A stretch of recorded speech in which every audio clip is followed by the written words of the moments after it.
semuanya, jumpa lagi bersama saya di Ruang Dongeng. Di Ruang Dongeng yang selalu memberikan kisah-kisah nyata. Para pendengar yang berbahagia, kali ini saya akan berbagi kisah atas kekeliruan atau apalah yang terjadi. Yuk, dengarkan kisah kejadian nyata ini. Begini kejadiannya.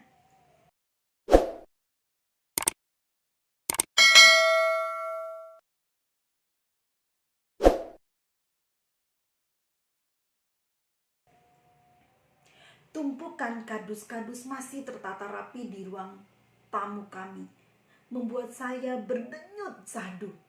Maklumlah, kami baru saja pindah 1 minggu ke rumah baru ini.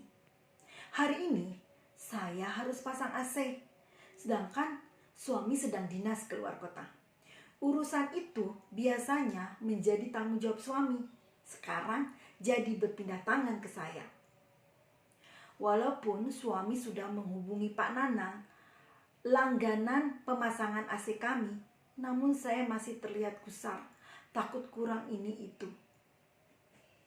Esok harinya, Pak Nanang datang beserta anak buahnya dengan mengendarai motor. Pak Nanang, tolong AC yang 3/4 dipasang di kamar saya, dan yang 1 PK ini tolong dipasang di ruang tamu, ujar saya. Baik Bu, Pak Nanang langsung memberikan instruksinya kepada anak buahnya untuk mempersiapkan alat-alat yang dibutuhkan.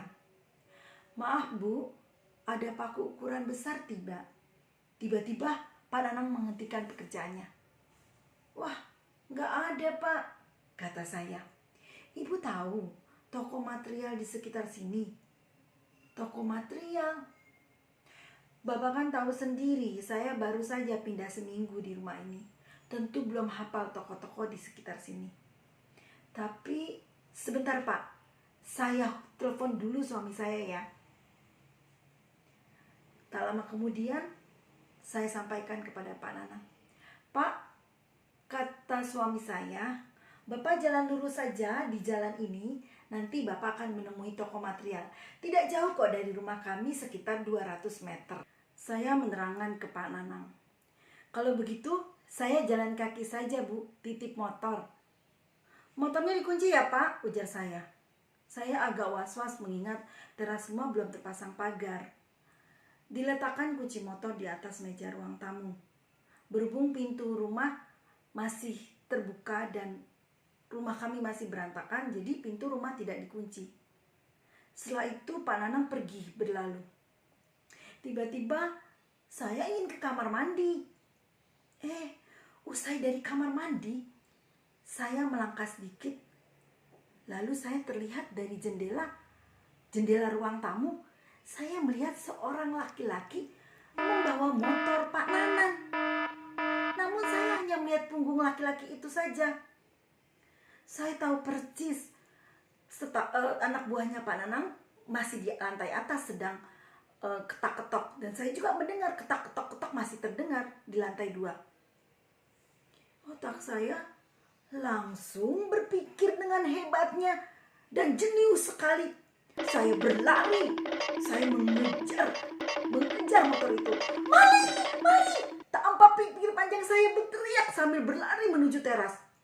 Rupanya saya masih melihat laki-laki itu melaju membawa motor. Dikejar terus sampai ke jalan.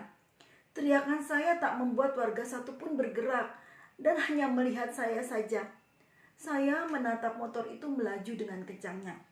Warga pun tidak ada yang peduli dengan saya.